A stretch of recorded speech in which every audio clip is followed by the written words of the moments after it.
Tell you what, it's the end of an era. This pond has kept me busy for 2 years. Today, it's coming apart. The pond is almost empty.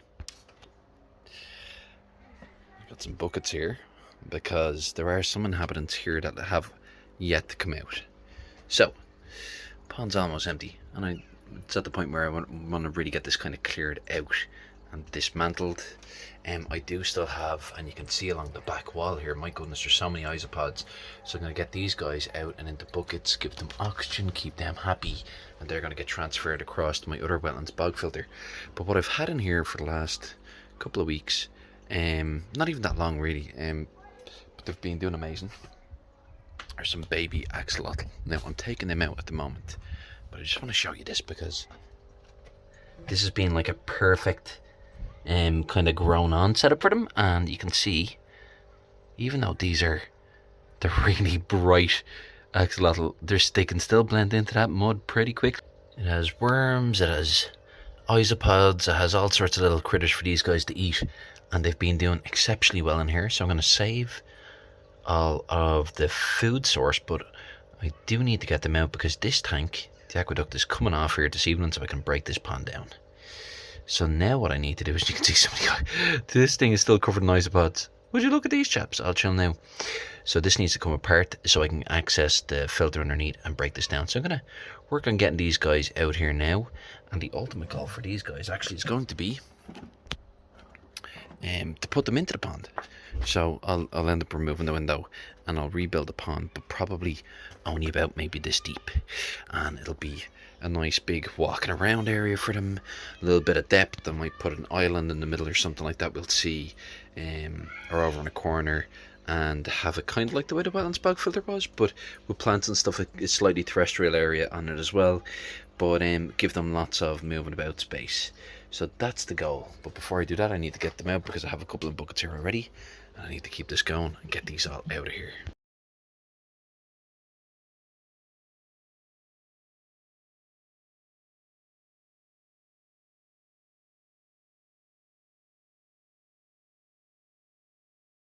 Buddy, that was maximum effort, wasn't it? It sure was. So you can see we've got the there he's a great boy. So we've got the pond mostly apart. All the wooden structure off the outside is over there in a giant pile. And what I'm doing now is I'm going to cut into this pond liner is over. So we've got pond liner on the inside, obviously that's what was retained the water, but then I have sections of it that I stretched over there, and then I put the wood on the outside of it. And what that done was it prevented it just created a kind of an air gap then on the inside that the insulation in behind it was really well sealed in, and it helped with retaining the heat. Might not do it like that again this time though, because it did trap water against the back of the wood. But that's it though, everything was fine. But all I want to do now is trim this off, and then I'll take out the insulation, I'll put that to one side, and then I'll take apart the 2x4 frame. This little chap is going to continue to give me a hand. Ooh, let's do this. This is my old fancy goldfish pond. Now you can see there's tons of screws in it here. I'm going to have to take them out. That's why I've got my angle grinder out hiding there, and I got my drill ready to go. So basically we've got some sides, we've got some ends and another side, and what I'll do is I'm going to build these all up and lock them together. Now I might go one or two more higher than this, but these are now sized so that they will fit well onto the end of this decking here. I can't have it too heavy because I can't have a massive weight on the decking, so I need to be mindful of that. But I reckon I'll definitely get these 3 high, maybe 4. We'll see how it goes. I'll see what I feel comfortable with. And I'm going to add insulation to this setup as well, because this will be heated over winter, even because the enclosure is going to go across here all the way to here. So this is going to be fully enclosed, roof over the top, going all the way to this strut here on the mobile and going across, and this will all be covered over. We'll have some malls, we'll have polycarbonate, lots of light, but an extra little pond in here, and it'll basically going to go as far as here, and this is where I have access down to a shore underneath as well that I need to be able to get routine access to. So this area here I've got to work with and I've got to play with. So what you're looking at is something around about the size of a snooker table or thereabouts, approximately. And yeah, I'm really excited. I think they're going to really love it.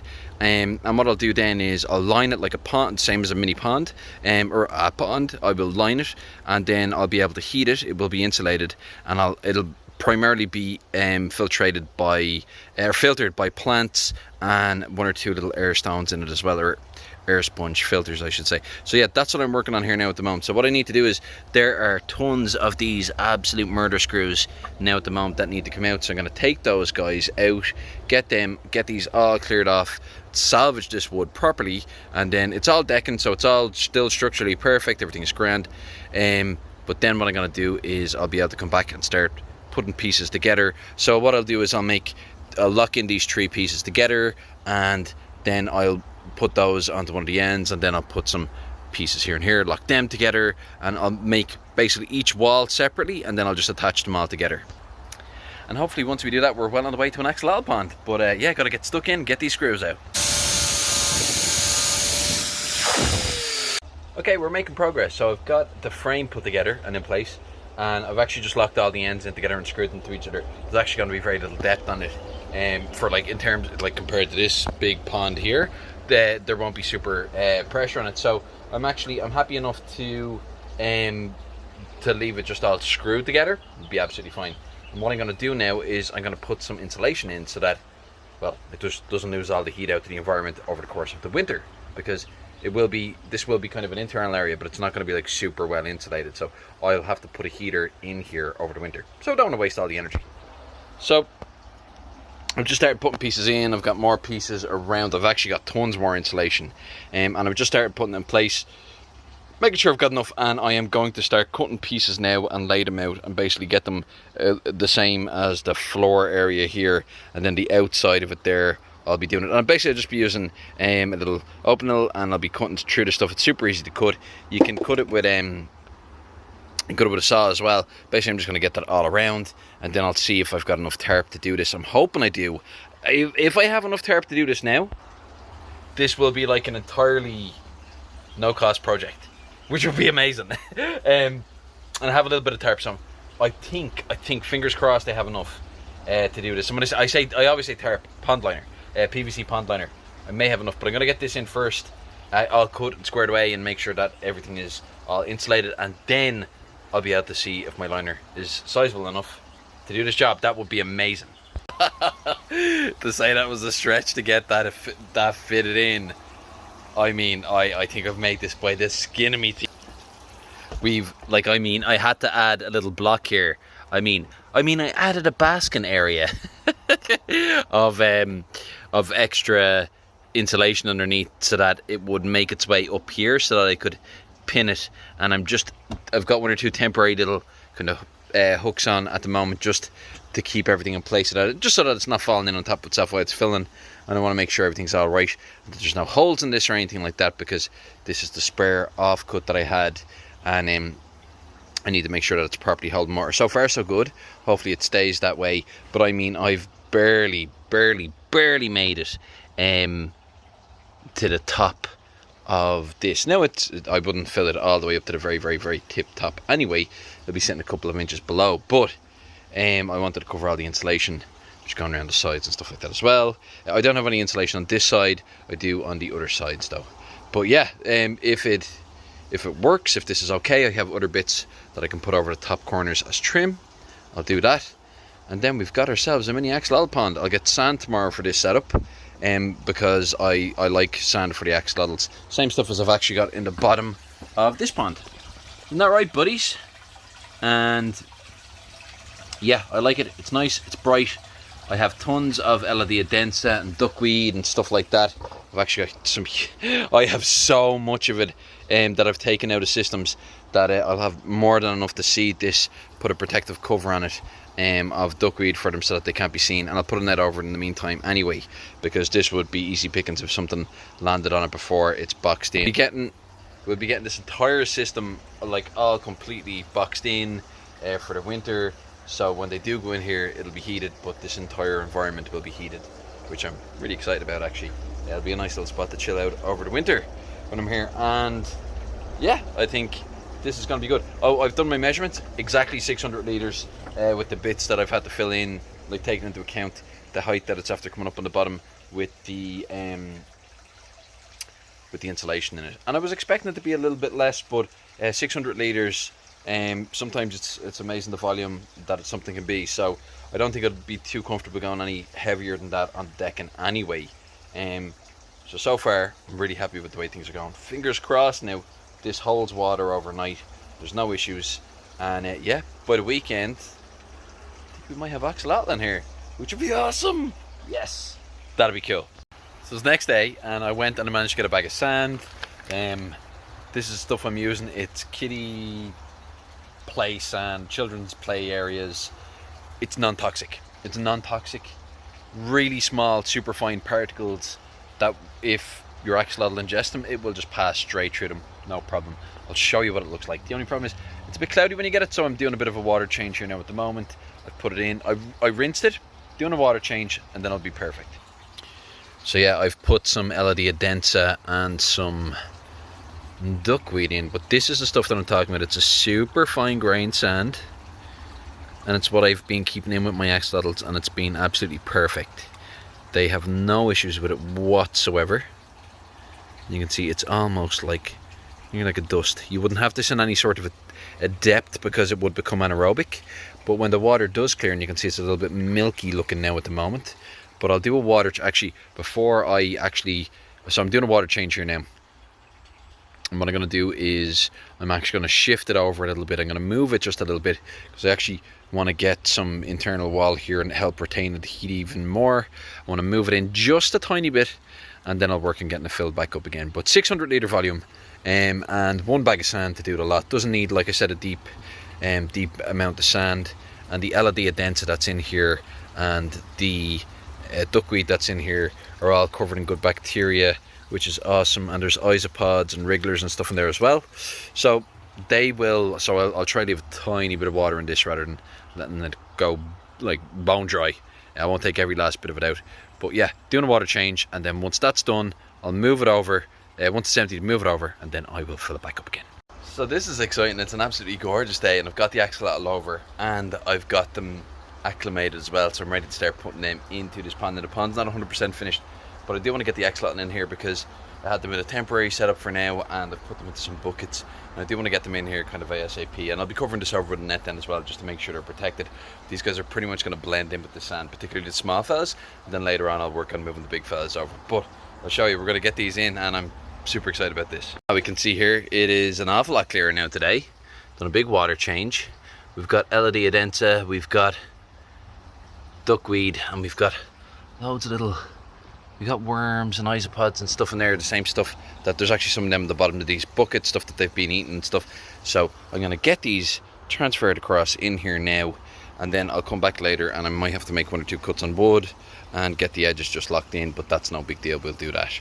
There isn't any filtration on this at the moment apart from all of the bacteria culture that's in there already.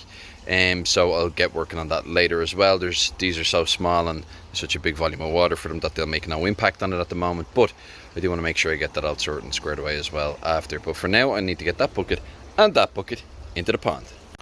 Oh, and for anybody who was wondering what the temperature might be in this setup here now at the moment, with it being outdoors, an outdoor pond here in Ireland, it's the height of summer, so we can absolutely get away with this. We can see the temperature here is coming in at 16.7 degrees. That is absolutely perfect, like perfect conditions for axolotl.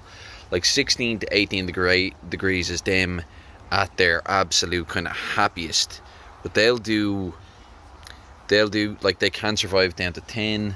Don't put them lower than that if it can be helped ever at all, and try not let it go above 22 degrees. They can really suffer at those temperatures, really suffer. So at the moment, like these temperatures are perfect, and that's what we'll be maintaining over the winter then as well. So I'm back over, I've got all the big guys, and I've set up loads of hides as well. I'm going to put in more Elodea in so now, but before I kind of block up everything, I'll give you a quick look at what I've done, because there's going to be a number of them in here. I want them all to have hides as well that they can go into and chill out. There's small guys, there's big guys, so I just want to give everybody the best shot that we can. So what I've done is I've put in a number of these red bricks, which I've cleaned really thoroughly, and I've created different heights. There's hides underneath there. That's a triple decker. We've got a number of these. Now these are heavy enough, sturdy enough and well enough locked in that none of the axolotl will be able to move them. Actually, the temperatures in the last couple of hours have crept up a bit. We're up at 17.4 now. It was up at 17.7. So really comfortable temperatures in here for the guys. You can see I'm getting this guy acclimated, and I've got a couple more tubs over there, and they are all acclimated and ready to go in. But before I put the big guys in, I need to give all the small guys all these hides and spaces so that, well, that they don't get eaten by the big guys. That's really important. I've put a load of the old moss balls in that I had. There's some Java fern, some Anubias. There's a couple of other plants gone in there now as well. They'll all do quite well in this setup. Water's gone a little bit cloudy from all the messing about that I've been doing, but we'll get it back clear once the sediment settles or anything like that, because the water isn't really moving at the moment. I'll be able to do a little bit of a hoover, a little bit of a vacuum. And the exact same as you do it on your aquariums, but basically just using a bit of garden hose. And I can do it into a bucket, so if, you know, goodness, if a baby did swim up it because they're shooting around everywhere in here at the moment, it'd go into the bucket and it could be then rescued. But like, shouldn't be an issue at all. And we can always put a little bit of a net over it as well. But I'm going to get this guy in. Actually, I'll do that now because he's ready to go. Aren't you? That's you. You ready? This is Lipo. Come on, buddy. It's time to go into your new home. Some of that sediment that's in there just had some wormies and stuff in there that you could nibble on. You a bit nervous, buddy? Don't worry. I'll get you some nice wormies now soon enough as well. Some nice big wormies. Oh! He's gonna have a great time in there. So he'll I'm sure he'll find one of these hides now soon enough, especially before the big fellas go in. And what I've done is I've also put in a load of bigger rocks. Now these rocks are much bigger than any of the axolotls that I have could eat, and I've put them into piles, and then I've put a couple of flat stones over across them. Super hiding spots for the babies. The babies will all be able to grow on these. In fact, you know, one or two of these slightly bigger ones that I have, actually this one was one that I didn't realize I hadn't pulled eggs, and that one had actually been grown on amongst the plants and rocks in with the big guys, the parents. And I was like, oh my goodness. I went in one day and I was, how did he get so big so quickly? And yeah, he hadn't been gobbled up, so he done quite well because he had hides and stuff like that. And again, those rocks, none of those can actually be eaten by the axolotl because it's really important. They will swallow stones if they can eat them, so nothing in there is small enough for them to be able to swallow as well. That's really important. So he's in, settled. Now it's time for me to get the rest of these guys in. I'll get some more LED Adensa in. Now I'll get that all prepped and ready to go. We'll have them in here in no time. And the three slightly bigger fellas, well, the big guys are in. We got Mom down there. Oh, I never see past this duckweed. That's a little chopper, and this crazy little devil here is Wankaching. And these guys here are gonna do great. So that's Dad, that's Mom. But it's funny because Wankaching is after getting a little bit bigger than Mom and Dad now already. This fella here is growing at a tremendous rate as well, as you, or Lipo. And then all of the rest of them will need names eventually. And they're still just doing their thing around here. And there are tons of hiding spaces, but I've added in loads of LED Adensa. I'm going to add in more, make them all feel super comfortable. And yeah, we'll be all good. And then I'm going to need to finish this off, but I'm going to work on getting the net over here now as well, keep these guys protected. But so far, so good. Delighted. These guys are going to have so much space in here. And this is it. This is it.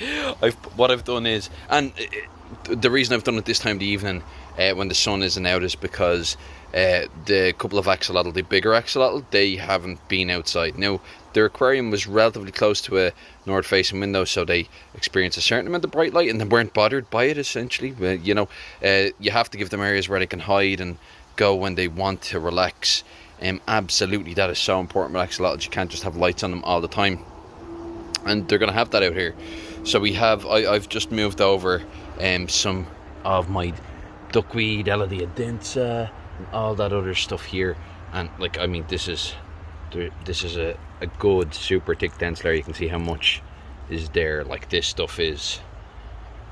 was all the stuff that's been covering my last, like my pond over there, and Oh, and this pond in here behind me, I'd cultivated it, and I kept it on so that I'd have it for this, and my goodness, I am really glad that I did, because this stuff is actually not just full of, it's not just Eladia. This is my like top tip if you're going to have baby axolotls in a setup with bigger ones and you want them to grow on. Give them this kind of dense duckweed or Eladia densa kind of, but with some string algae in it, and that's exactly what this has from being in the pond. And the little guys will go in and out of that. I'll take out these other random leaves as well, but nothing poisonous anyway coming down from any of these trees, which is really, really good. But yeah, this is going to be like a super nursery for all those little guys, because it's super, yeah, it's a super cool hiding spot for them to hide out in. You know, any setup that I've put together for axolotl, and there was young in there hiding in, like there's always been some young that I've missed that have hid in with the parents, and they've been hiding in the string algae and in the stones and stuff like that. So I reckon they'll all be fine in there. And yeah, so far I'm not going to see a lot for the next while, not until I get a roof over this entire setup, and that's the next goal, is to box this all in. But obviously before I do that, I'm gonna need to get this all finished up and stuff like that. But they're in here now, super happy. That's really important, because I wanted to make sure that they were in this setup and sorted kind of ASAP. So now I've got these guys here.